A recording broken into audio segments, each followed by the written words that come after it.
kita bahas lagi ya. Jadi sistem urinary itu berkembang bersama dengan genital system ya. Makanya ada istilah namanya interconnective antara urinary dan genital ya. Dan dia berkembang dari lapisan yang sama ya, dari asal yang sama namanya mesodermal ridge, yaitu bagian intermediate mesoderm. Dan pembentukan dari sistem perkemihan ini merupakan interaksi antara jaringan epitel dan juga mesenkim dan mengalami beberapa tahap maturasi ya, diferensiasi. Jadi di antara tahap itu dia akan berbeda sekali kekhasan perkembangannya. Dan gangguan perkembangan pada sistem embriologi selalu terkait dengan adanya kelainan ya, kombinasi dari faktor genetik dan juga faktor lingkungan ya. Faktor lingkungan itu ya misalkan nutrisi, kemudian radiasi, infeksi ya yang terjadi pada ibu yang hamil pada fase embriologinya ini, sehingga akan menyebabkan kelainan kongenital. Kita bahas dulu ini sedikit review ya, dan kita akan melihat hubungannya dengan kelainan kongenitalnya itu apa ya. Kita bahas lagi ya. Jadi namanya sistem perkemihan itu dia dibentuk dulu ya, organnya dibentuk dulu dan kemudian baru dia berfungsi ya. Jadi organogenesis lengkap organnya baru kemudian terjadi maturasi. Jadi maturasi itu dia di fungsinya dimatangkan dan kemudian baru berfungsi. Ini berbeda dengan sistem jantung ya, kardiovaskular. Dengan jantung kita bentuk dia sudah benar-benar memompa darah gitu. Jadi ada kekhasan perkembangan organ masing-masing, dan yang urinary ini ya perkemihan dia dibentuk lengkap dulu dan kemudian baru terjadi maturasi fungsi. Tahapan organogenesisnya seperti ini, saya skip aja. Ya intinya adalah ada 3 tahapan ya. Pronefros, metanefros. Metanefros itulah yang akan nantinya berkembang menjadi permanen kidney yang seperti yang kita punya saat ini. Sedangkan yang sebelumnya, tahap sebelumnya mengalami rudimenter yang apa namanya ya, sempurna. Jadi udah nggak ada lagi bekas-bekasnya dan kemudian berganti dengan sequence yang berbeda ya. Yang kita punya sekarang ini adalah metanefros. Kelainan pada pembentukan di tahapan masing-masing ini akan menyebabkan kelainan kongenital ya. Kan pronefros ini cikal bakal, kalau dia nggak berkembang maka akan terjadi agenesis ginjal ya, nanti akan kita lihat. Oke, pronefros ini jadi berkembang awalnya itu pada minggu keempat. Sebenarnya mirip-mirip dengan perkembangan pada jantung ya, CNS ya, pada awal-awal minggu. Namun ini bedanya adalah dia dibentuk dulu ya. Ada nefrotom ya dengan cabang-cabang kanan kiri ya. Kemudian ada yang mengalami degenerasi dan kemudian regresi sempurna itu ya. Dan dia belum berfungsi ya. Kalau jantung kan di minggu bulan depannya gitu ya, pada usia 10-12 itu udah mulai berfungsi, padahal belum strukturnya aja belum sempurna gitu ya. Nah, itu bedanya. Ini pronefros ya, ini bentukannya nanti dia akan berada di kanan dan kiri ya. Trunkus ya, seperti ini. Dan akan mengalami migrasi. Nah, migrasi. Kamu lihat ini pertama dia di bawah ya. Di bawah ini ductus mesonefrik ya. Ini ada namanya ureteric bud, ini cikal bakal dari ginjal kita. Dia awalnya di bawah di kapum pelvis. Dan kemudian dia akan mengalami migrasi naik ke atas sampai ke bagian ginjal kita kanan dan kiri. Nih. Kalau pronefros, mesonefros ini ya. Nah, pada fase mesonefros ini sudah mulai terbentuk cikal bakal dari unit fungsional ginjal kita, yaitu glomerulus. Ingat ya, kalau kita belajar atau fisiologi, unit fungsional terkecil dari ginjal untuk filtrasi, absorpsi dan lain-lain itu adalah glomerulus. Pada tahap ini mulai dibentuk ini ya, glomerulus. Nah, ini belum terbentuk sempurna saluran-salurannya ya. Nih. Lihat. Dia bentukannya juga masih apa namanya, ovoid ya, belum tersegmentasi dalamnya ya. Jadi tubulus atas dan kemudian unit glomerulus belum sambung ya, seperti itu. Nah, kemudian ada pembentukan dari saluran-saluran pada anatomi, histologi, dan fisiologi. Jadi kita kalau belajar itu kan jadi satu ya. Kamu kalau belajar anatomi itu kamu gabungkan dengan fisiologinya sama histologinya. Buka barengan ya. Oh, anatominya tuh kayak gini. Kemudian histologinya bentuknya gini, fisiologinya seperti apa gitu. Cara belajar seperti ini adalah cara belajar yang komprehensif. Jadi kamu punya pemahaman yang utuh terkait dengan oh ternyata itu sistem uriner itu seperti ini gitu ya. Oh, strukturnya ini nanti fungsinya dia akan seperti ini. Histologi seperti ini. Oh, kenapa sih dia fungsinya itu base membran glomerulus itu adalah untuk reabsorpsi karena dia punya apa gitu ya. Nanti kita punya pemahaman yang lebih apa namanya menyeluruh ya. Dan kalau sudah punya pemahaman yang kuat, maka nanti belajar patologinya kita nggak geser-geser lagi, ya. Nah, untuk embriologi belajarnya caranya ya mirip seperti itu. Jadi anatomi yang dewasa seperti apa, kita belajar fungsi ketika embriogeninya seperti apa. Itu memahami nanti kira-kira oh kalau kayak gini kongenitalnya ternyata seperti apa gitu ya. Nah, di sini ada namanya mesonephric ya. Nah, ada juga namanya Wolffian. Kamu baca lagi ya di tahun kemarin ya. Saya akan belajar singkat karena kita fokusnya hari ini belajar kongenital anomali ini. Dan kemudian ini metanefros. Metanefros itu adalah definitive kidney. Definitive kidney ini yang kita yang kita punya sekarang ya. Ini ya. Kemudian ini, nah ini mulai metanefros. Ini ada tadi dia akan berkembang ya. Level dari elongasi dan bifurkasi. Nah, maksudnya itu apa? Jadi dia akan memanjang ya, kemudian bermigrasi dan juga mengalami bifurkasi. Bifurkasi itu bercabang, gampangnya seperti ini. Seperti ini. Jadi namanya ureteric bud itu atau tonjolan kecil. Sama kayak kita membahas hepatic bud gitu ya.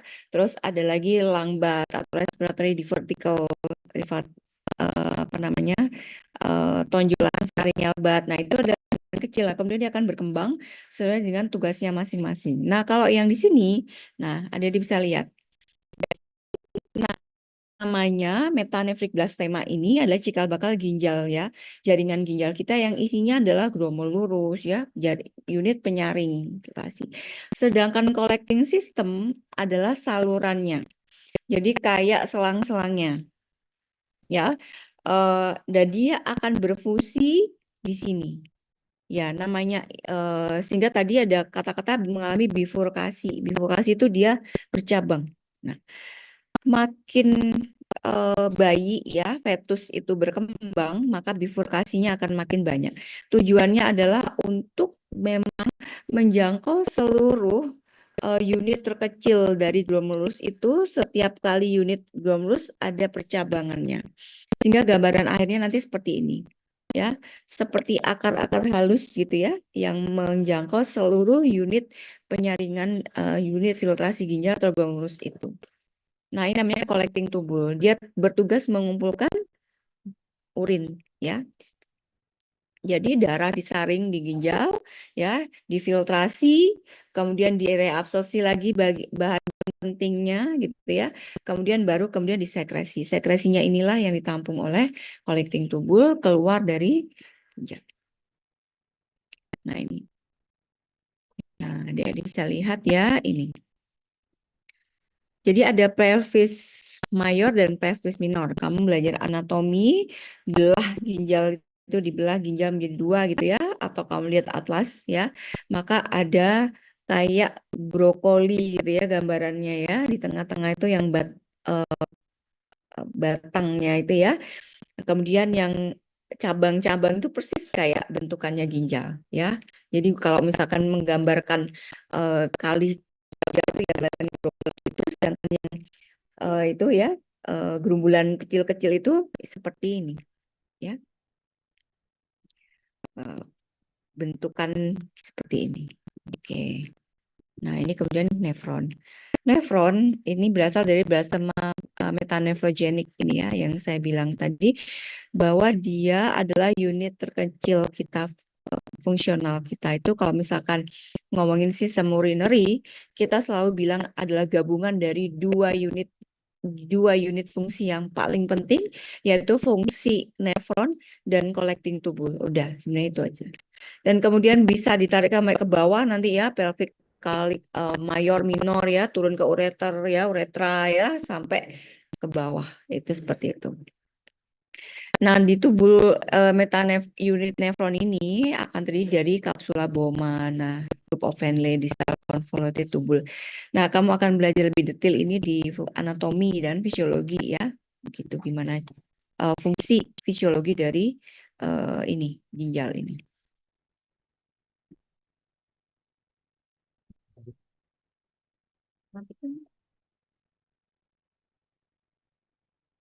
Ini ya adik-adik.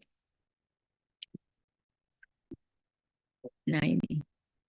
Nah ini mulai kita membahas ya. Ini adalah, kan dia itu berada di pelvis ya. Dan kemudian dia akan bermigrasi. Sepanjang perjalanannya migrasi, dia bisa mengalami banyak sekali problem pada saat embryologi. Bisa dia tertinggal di dalam pelvis ya, gitu. Jadi namanya pelvis renalis. Jadi dia tetap di bawah. Jadi dia nggak ada di pinggang kanan kiri kita, tapi masih berada di pelvis. Hal ini akan menyebabkan banyak sekali kelainan ya. Kemudian dilihat ini di C ya. Kita tahu bahwa di atas ginjal tuh ada namanya adrenal gland. Adrenal gland ini sangat-sangat penting. Dia tuh suatu kelenjar endokrin yang mayor sekali di kita ya, karena dia menghasilkan hormon kortisol dan fungsi untuk mengatur asam basa, elektrolit dan juga kadar gula darah dan hormon-hormon seksual ada di situ. Ketika ginjal tidak bisa berfungsi dengan suprarenal, renal dan suprarenal tidak berfungsi, maka bisa mengakibatkan banyak sekali kelainan secara fungsional ya, bahkan seringkali bayi-bayi tidak bisa bertahan hidup tanpa adrenal gland ini ya, jadi krisis, adrenal krisis namanya. Dan itu kecil sekali ya, jadi dan fungsinya sangat-sangat vital untuk metabolisme ini. Nah, posisi akhir dari ginjal itu yang awal di pelvis, maka berada di abdomen, di bagian lumbar kita kanan dan kiri, dan kemudian dia akan berotasi ya, sehingga pelvisnya berhadap-hadapan di tengah ya, kanan dan kiri ya, gitu. Dan kemudian dia akan mendapat suplai dari cabang aorta, bisa jadi arteri cabang aorta abdominalis itu yang paling besar akan kemudian masuk ke dalam renal. Dan fungsinya ini baru mulai berfungsi setelah mendekati minggu ke-12 ya. Nah, kalau di jantung tadi komparasinya minggu ke-10 itu sudah mulai dia bisa tampak di USG ya. Dan sebenarnya sejak minggu ke-8 dia sudah mulai berfungsi tapi belum bisa terdeteksi, sehingga seringkali menentukan fetus itu hidup atau tidak itu oleh dokter SPOG akan dilihat detak jantungnya ada apa enggak, itu penentuannya antara minggu ke-8 sampai minggu ke-12 itu. Sehingga kalau tidak berdetak pada usia kehamilan sekian, maka beresiko ini memang fatal ya. Jadi tidak berkembang bayinya. Nah, kalau yang kidney dia berfungsi setelah minggu ke-12 ya. Dia akan mulai fungsinya dan pelan-pelan akan dimaturasi ya. Ini sinus ya, ini jadi kloakas, ini juga sama kemarin di blog diges sudah saya jelaskan bahwa ini adalah gabungan dari 3 fungsi, yaitu genital, urinary, dan digestive. Dia bermuara di satu saluran. Nah, ini seperti fungsi yang unggas ya. Nah, tapi pada kita dia akan berdiferensiasi dengan sempurna dan maturasi dan mengalami tiga ini akan berdiri sendiri-sendiri ya sebagai suatu sistem organ yang berbeda. Ini original sinus ya akan berkembang menjadi apa? Kalau kamu bingung ini resumnya apa gitu ya, udah slide ini adalah resum ya dari cikal bakal bedanya males and females itu apa sih gitu ya. Tuh. Ini bladder formation ini ya. Nanti akan kita lihat lagi kelainannya. Nah, ini bladder formation itu kayak tubulus panjang kemudian akan dia melebar dan ada trigonum dari bladder ini dan dia merupakan disitulah ureter ya, ureter dari ginjal masuk ya. Kemudian dia akan keluar lagi dari situ sebagai uretra pembuangan ke menuju keluar ya, seperti itu. Ini semacam penampungan ya, kandunnya untuk urin ada di sini. Ini genital system. Nah, genital system kita akan membahas ini. Genital system ini berkembang bersamaan dengan ya, tadi sudah saya sebutkan, dan ini mengalami perbedaan antara laki-laki dan perempuan. Kita akan belajar lebih banyak di sini. Jadi, genital system kita itu pada suatu saat itu mengalami tahapan yang sama antara perempuan dan laki-laki. Sehingga pada fase-fase embryogenesis, pada fase awal itu benar-benar nggak bisa dibedakan. Anak saya perempuan atau laki-laki dok gitu. Oh, belum kelihatan itu. Kenapa? Karena memang sel struktur itu sama, di suatu titik itu sama. Yang membedakan adalah ini, yang penting adalah ada namanya SRY gene. Ya, jadi pada lengan Y, kromosom Y, itu ada regio namanya SRY ya, yang dia gen SRY ini akan menyandi protein tertentu yang merupakan suatu kode transkripsi bahwa kalau ada janin dengan Y ya, dengan SRY gene ini, maka seluruh perkembangan ini organ seksualnya akan berkembang pada komando laki-laki gitu ya. Sehingga kalau seorang fetus ya tidak memiliki kromosom Y dan SRY gene ini, maka dia akan berkembang menjadi perempuan gitu. Ya. Jadi di bawah komando XRY gene ini namanya testis determining factor ya, dia semacam protein dan menyandi seluruh organ ini ya, genital system akan dikomando sesuai dengan laki-laki. Sehingga nanti ketika dia SRY gene, dia akan berkembang memiliki gonad yang sesuai dengan laki-laki, dia akan menjadi testis ya. Itu kemudian seperti apa? Ini. Pada fase awal itu nggak bisa kita tentukan. Jadi ketika dia itu fertilisasi ya, mau dia XX atau XY itu masih sama ya. Pada suatu titik baru dia akan berkembang menjadi bersifat laki-laki dan perempuan.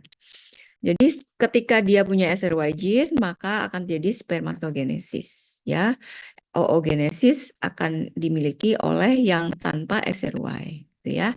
Nah, perbedaannya nanti akan seperti ini. Ya, kalau genetic determination ya itu tetap female tuh XX, male XY.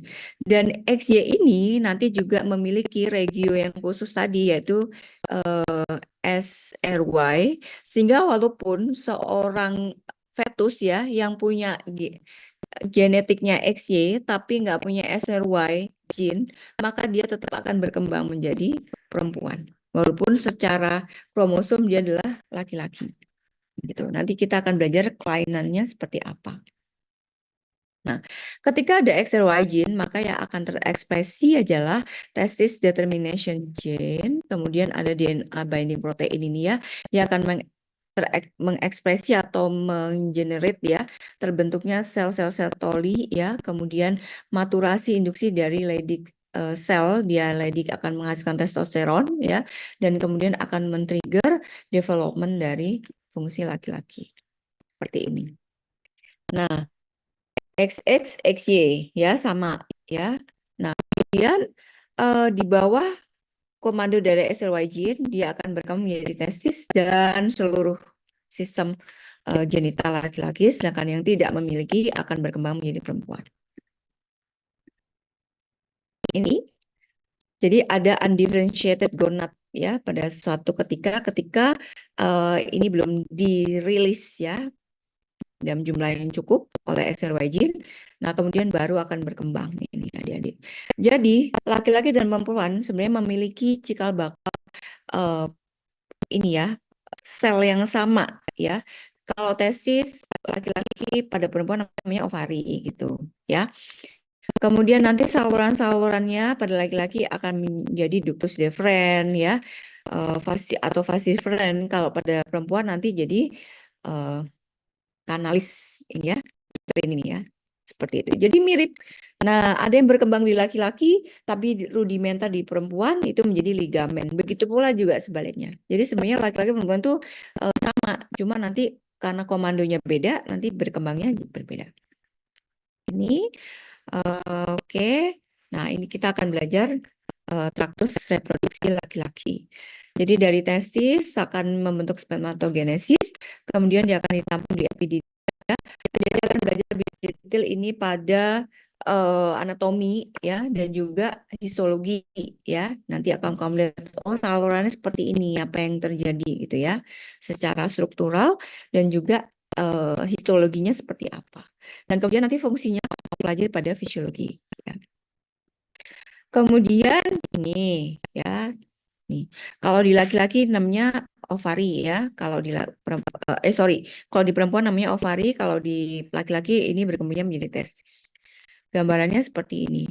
Kalau kamu nanti pelajari di reproduksi, maka kamu akan lihat kemiripan jaringan-jaringan ini ya, antara laki-laki dan perempuan. Nah, ini kalau yang laki-laki bentuknya seperti ini. Dia ada di tunika albuginiannya adalah lapisan ya, kemudian dia ada di pinggirannya itu ya semacam kayak lapisan kayak korteks gitu ya, kalau di ginjal tuh ada di korteksnya. Nah, ini seperti itu, mirip seperti itu, dan kemudian akan masuk ke saluran-saluran. Kalau kita melihat struktur ya, anatomi ya, histologi dari organ-organ kita selalu melihat ada saluran-saluran ya, branches ya di sini. Ini namanya ini juga ya rete testis namanya rete. Jaringan-jaringan itu adalah saluran-saluran untuk menyalurkan sperma ya dan apa sekretori ya. Oke. Ini dengan ekspresi dari adanya testosteron maka dia akan berkembang termasuk saluran-salurannya, kemudian organnya sendiri ya itu berkembang. Ini ada gambarannya. Pada akhirnya saluran ini nanti, nah ini perbedaan antara ovari dan testis ya. Kalau ovari itu dia nggak ada saluran nih masuk, jadi dia dirilis kemudian ditangkap gitu ya sama fimbriae ya, kemudian baru dimasukkan ke saluran. Kalau laki-laki dari awal udah masuk ke dalam saluran-saluran. Nih ya. Oke, ini. Nah, kalau di laki-laki yang berfungsi adalah mesonefrik ini ya, yang di laki-laki ini. Sedangkan yang di perempuan itu namanya paramesonefrik. Sehingga yang berkembang di laki-laki itu mesonefrik dan ininya nanti akan degenerasi. Mesonefrik itu laki-laki, paramesonefrik itu punyanya perempuan. Kebalikannya nanti perempuan dia akan berkembang adalah paramesonefrik atau ductus mullerian, sedangkan yang mesonefrik akan degenerasi.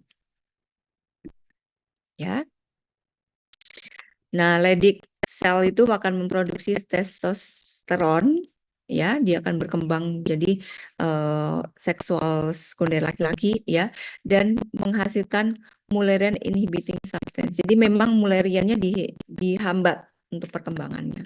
Jika nanti dia akan berkembang hanya dengan ciri laki-laki. Nah, kemudian testis akan mengkoneksikan ya dan dikeluarkan melalui sistem tubulus yang lebih distal, ada di dimis ya, epididis, dan seterusnya. Ini sudah, kemudian gambarannya seperti ini. Nah, ini sama saya ulangi lagi ya. Nah, kemudian yang eksternal. Ini adalah pembentukan dari penis. Nah, dia akan berkembang dari awal jadi tonjolan dan kemudian dia akan memanjang ya. Ada fold di bawahnya dan dia akan berkembang bersamaan dengan uretra ya. Dan dia berkembang harus sangat simultan dengan uretra sehingga nanti akan kita lihat apa yang terjadi kalau perkembangan ini nggak barengan dengan baik. Karena nanti akan beresiko muara uretranya nggak di ujung penis, tapi bisa di bawah atau di atas, di dorsum atau di ventral penis. Itu ya. Ini elongated dari palus. Palus itu batang itu ya, yang cikal bakal dari penis. Kemudian dia akan berkembang dan kemudian dia akan berfusi ya dengan skrotum dan juga akan masuk ke penil uretra. Ini adalah beberapa kelainan kongenital yang bisa terjadi ya ini. Jadi nggak nutup, tidak fusi karena dia akan apa ya lipatan ya dan tidak berfusi. Kemudian ada juga yang namanya hipospadi itu di bawah lubangnya, muara uretranya di bawah, atau juga epispadi muaranya di dorsum penis. Sehingga ini seringkali dia pipis nggak, kalau bayi laki-laki pipisnya nggak mancur tapi rembes ya seperti itu. Ini kemudian juga ada ini. Nah, ini setengah hidrokel. Jadi lahir dengan skrotum yang besar terus kita transluminasi di center gitu ya. Ada kayak cairan bening dan dalamnya baru skrotum. Ini akibat ini ada apa namanya? Tidak menutupnya ya kanal-kanal di sini sehingga ada cairan yang terretensi di situ. Oke, sekarang slide-nya sudah berganti.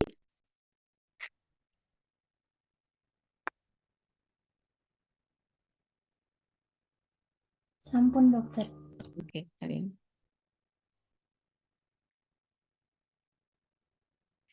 Kita akan belajar kelainan kongenital ya. Ini. Jadi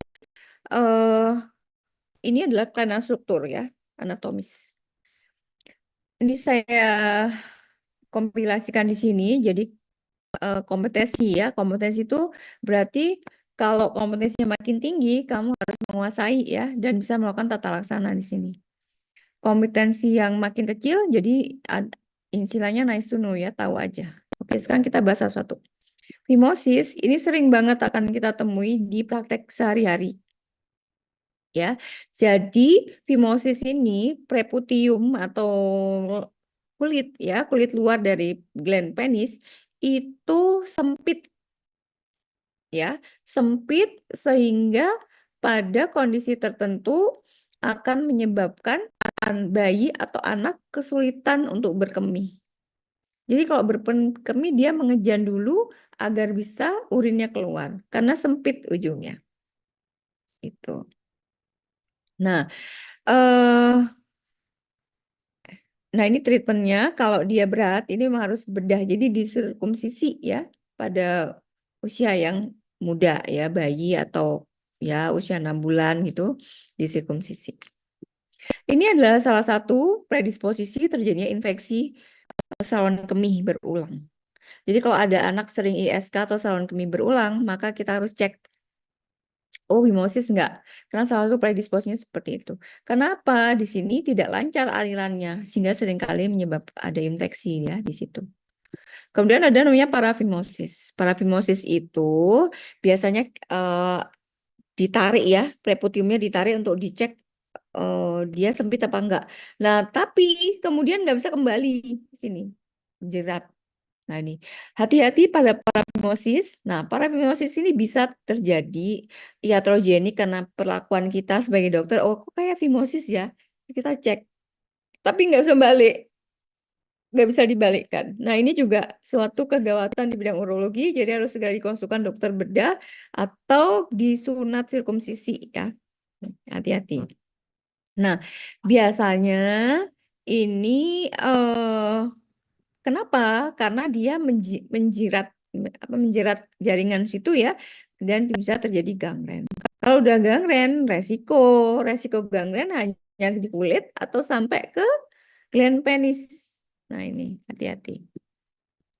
Nah, kalau yang ringan, fimosis bisa dilakukan di topical steroid ya untuk mengurangi antiinflamasi, kemudian ada dilatasi. Nah, ini dokter urologi yang biasanya melakukan. Nah, kelainan lainnya adalah andesthesis dan retractile testis. Pada perjalanannya pada urogenital system tidak hanya ginjal yang kemudian melakukan migrasi, tapi testis pun juga. Testis itu berada pada awalnya di intraabdomen, kemudian melakukan migrasi sampai keluar gitu ya. Dan perjalanannya dia migrasi itu ada 1 dan 2 hal yang tidak sesuai dengan embryogenesis, maka dia bisa stuck dalam perjalanannya itu ya di jalan atau rute dia migrasi itu. Nah, dan kalau kita tahu ada bayi lahir gitu, periksa ya kok nggak ada tesisnya, ya kanan kiri, itu harus dilakukan diagnosa segera. Diagnosa segera itu benar-benar harus di USG dicari, ini ada tesisnya nggak di skrotum, gitu. Oh nggak ada, naik ke atas. Oh ada di inguinal. Ya, oh kok inguinal nggak ada ya, kanan kiri nggak ada semua, skrotumnya kosong, inguinal kosong, berarti kemudian di intraabdomen. Kenapa hal ini sangat penting? Jadi tesis itu secara struktur dia harusnya ada di luar, suhunya harus dingin karena dia mengandung sel-sel yang memiliki sifat bisa berdiferensiasi menjadi sel apapun. Jadi ya.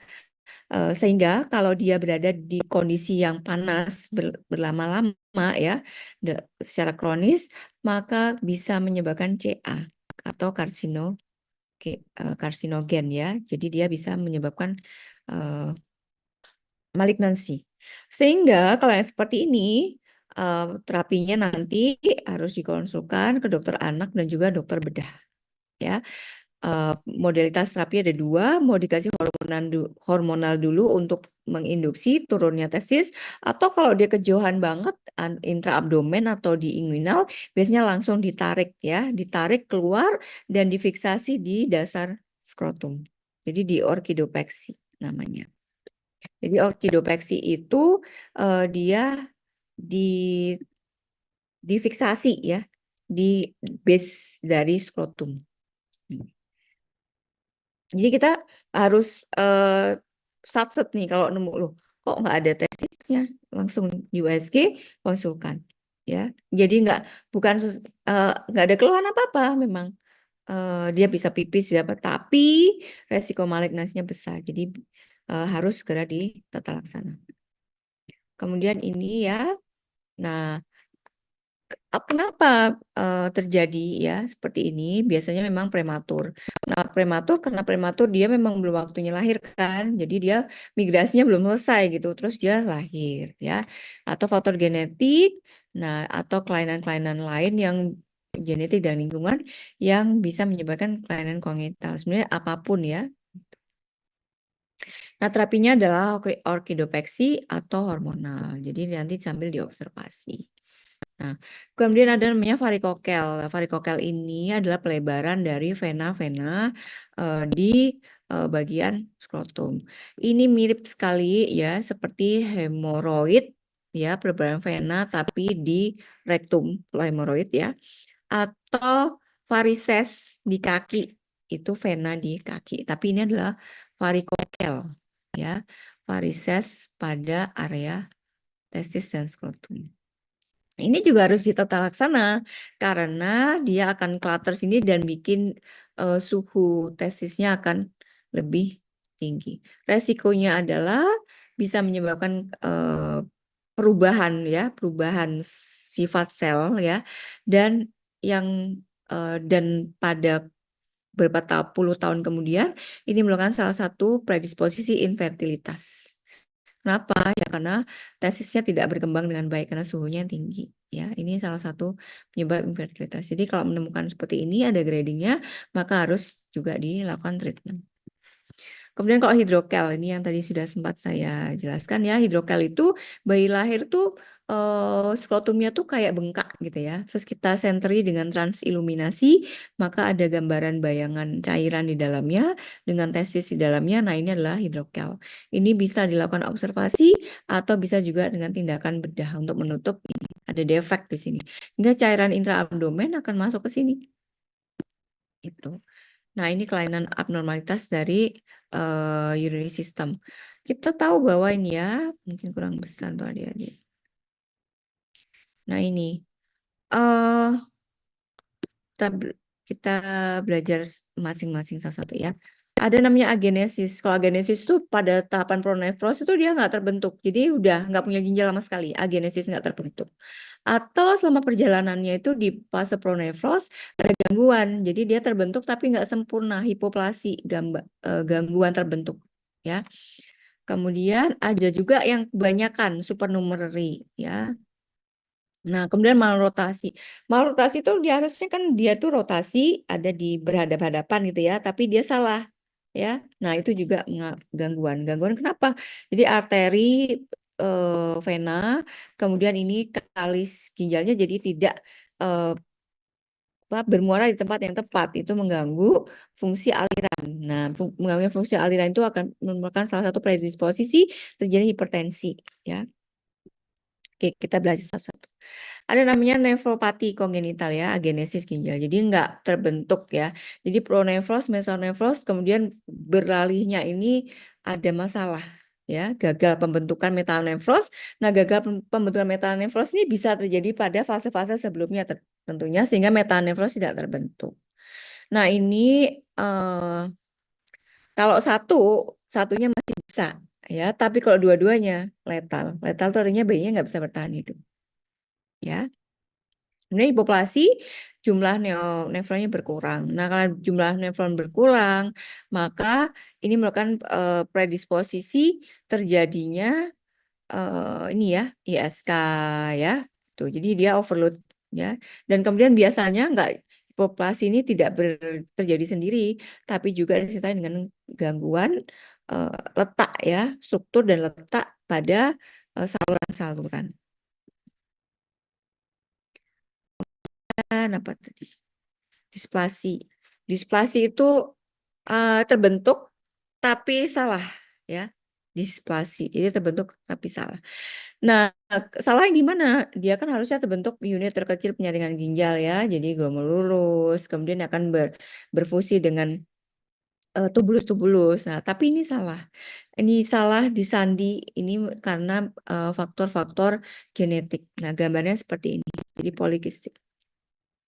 Jadi yang dia terbentuk dia itu glomerulus, tapi dia hanya berbentuk polikistik ya, kista-kista. Kalau kista-kista ini ya sudah nggak bisa berfungsi dengan baik karena dia tidak bisa berfungsi untuk menyaring ya. Dia tuh nanti akan terbentuk cairan-cairan di situ sehingga unit-unit nefron yang asli akan terdesak. Nah, kalau udah terdesak, maka tidak bisa berfungsi dengannya. Pada endingnya, orang-orang dengan polikistik kidney atau nefropati kongenital displasi ginjal ini akan mengalami gagal ginjal. Nah, ini ya, agenesis satu. Kalau satu masih oke, kalau dua-duanya letal ya. Kemudian ada hipoplasi, dia terbentuk tapi nggak sempurna ya. Atau displasi itu tadi, jadi bentuk kista-kista. Nah, selain unit pada nefropatinya kongenital, maka bisa juga gangguan pada salurannya, uropati ya. Nefropati itu kan di ginjalnya, kalau uropati itu di salurannya. Nah, di sini bisa duplikasi, jadi lebih banyak ya. Kemudian menyilang, saling menyilang. Jadi harusnya di kanan dan kiri, tapi ini terbentuk di satu ya. Kenapa sih kalau lebih banyak kan lebih bagus? Enggak ya, karena kalau lebih banyak itu nanti ada aliran urin yang klater di situ muter. Nah, muternya aliran ini merupakan predisposisi peningkatan tekanan intra tubulus ya dan akan menyebabkan hipertensi ya. Nah, ini enggak dia migrasinya enggak nggak pas ya. Jadi harusnya dia naik ke atas, tapi satu masih ketinggalan. Lah kalau ketinggalan ini, maka nanti vaskularisasi, kemudian terbentuknya urin akan terganggu. Kalian bisa lihat bahwa dia nanti nekuk di sini ya. Nekuk ini atau akan menyebabkan urinnya muter-muter di situ, resiko infeksi saluran kemih dan juga hipertensi. Ya.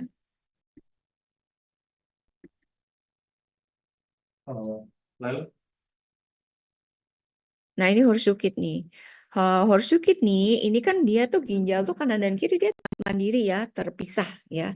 Nah, tapi ini dia berfusi, jadi nyambung namanya horseshoe kidney. Ini sama juga. Jadi dia clutter di situ ya, muter-muter. Jadi salah satu penyebab gagal ginjal itu adalah kelainan-kelainan kongenital seperti ini. Yang seringkali tidak terdeteksi pada awal-awal anak ya, bayi dan anak. Jadi bisa terdeteksi pada dekade 2, 3, tergantung dari kompleksitas dari kelainan. Ini neuropati, malformasi traktus urinarius ya. Ini neuropati. Ginjal tapak kuda tadi sudah ya, ada infeksi, batu ya seperti ini. Jadi dia clutter sini, berputar-putar, nggak bisa keluar, predisposisi terjadinya infeksi saluran kemih, hipertensi dan juga batu ya, nggak lancar. Obstruksi ureter, pelvic junction. Nah ini juga. Jadi adalah UV, UPJ namanya ureter pelvic junction. Jadi di situ dia eh,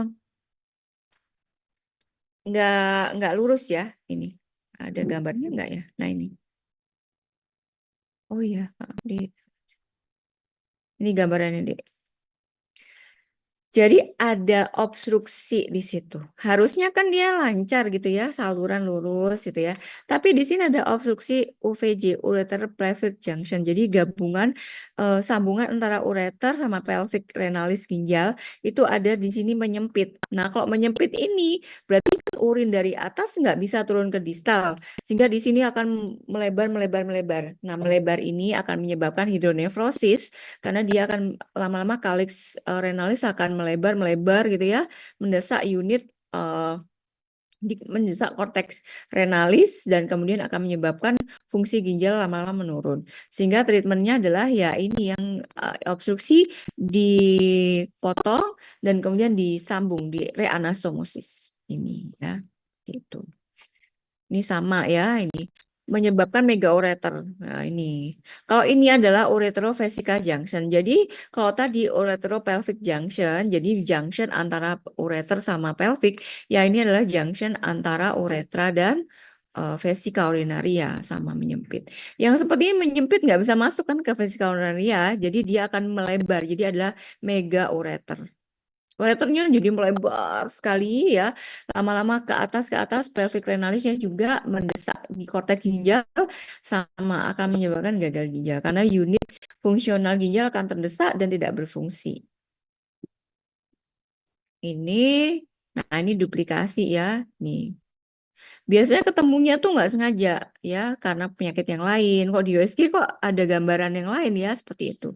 Biasanya nggak seringkali kalau yang seperti ini dan belum mengganggu fungsi ditemukannya secara insidious ya seperti itu. Nah ini yang menyebabkan clutter. Ini kan bercabang ya. Jadi urinnya juga keluar lewat sini. Jadi di sini, di sini. Di sini adalah salah satu predisposisi infeksi saluran kemih. Nah, posterior urethral valve. Jadi dia di belakang vesica urinaria itu ada trigonum ya. Jadi kayak segitiga itu adalah muara antara uretra kanan dan kiri dan kemudian keluarnya dari vesica urinaria ke ureter dan ada valve di situ. Nah, di sini di trigonum itu ada pembentukan seperti ini.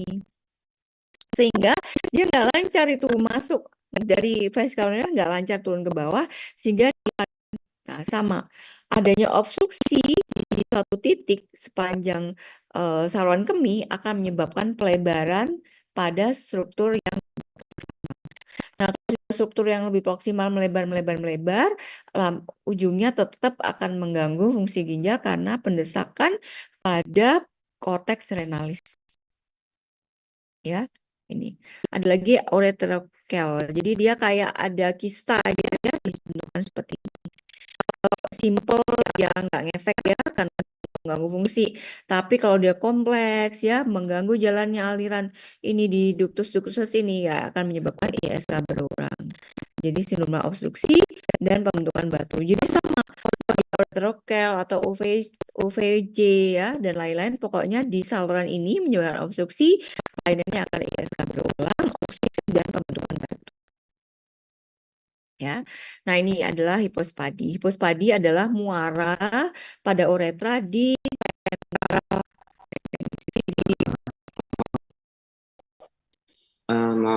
Maaf dokter motong. Dari ya. dokter untuk blok kali ini kami blok UPK.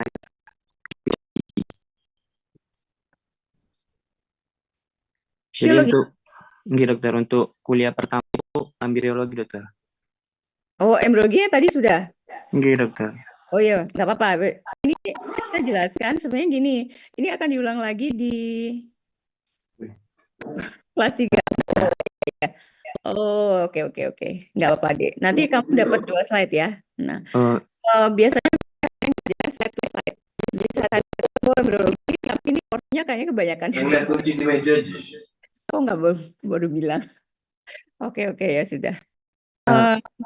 Mau nanya dokter untuk yang masuk ujian itu materi yang mana dokter? Yang pertama atau yang untuk kedua? Tetap ya embriologi. Nanti porsinya lebih banyak embriologi. Jadi nggak ada soal kasus. Kalau yang di blok patologi lebih ke soal kasus kelainan kognitifnya. Kalau yang blok fisiologi lebih banyak anatomi. Tapi tetap ada kelainannya apa gitu, ada lebih detail. Kenapa sih selalu saya selipkan? Biasanya kalau belajar embriologi nggak ada kelainan kongenital, itu sulit. Ini gunanya apa sih embriologi? Ya udah, ini sudah mau habis. Embriologi nanti juga ada ini, ya. Ini udah. Ini udah mau habis, baru ada yang bilang. Ya oke lah. Yang ini hipospadi ya. Kalau yang ini hipospadi, ya udah. Oke deh, Nek, dulu langsung pertanyaan aja kalau kayak gitu.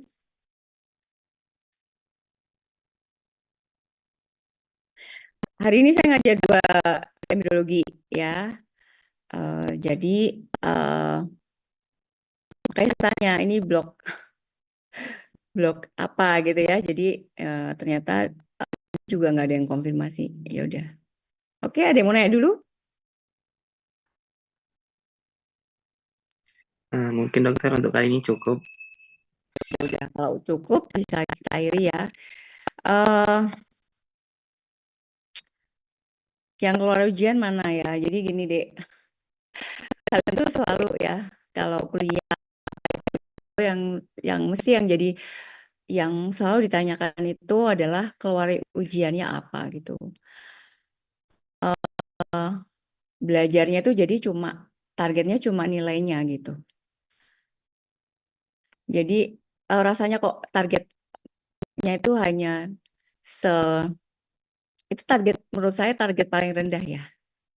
Target paling rendah mempelajari ilmu kedokteran itu adalah nilaimu bisa bagus. Itu target paling rendah. Jadi kayaknya cuma belajar soal-soal lama apa udah nilainya bagus gitu.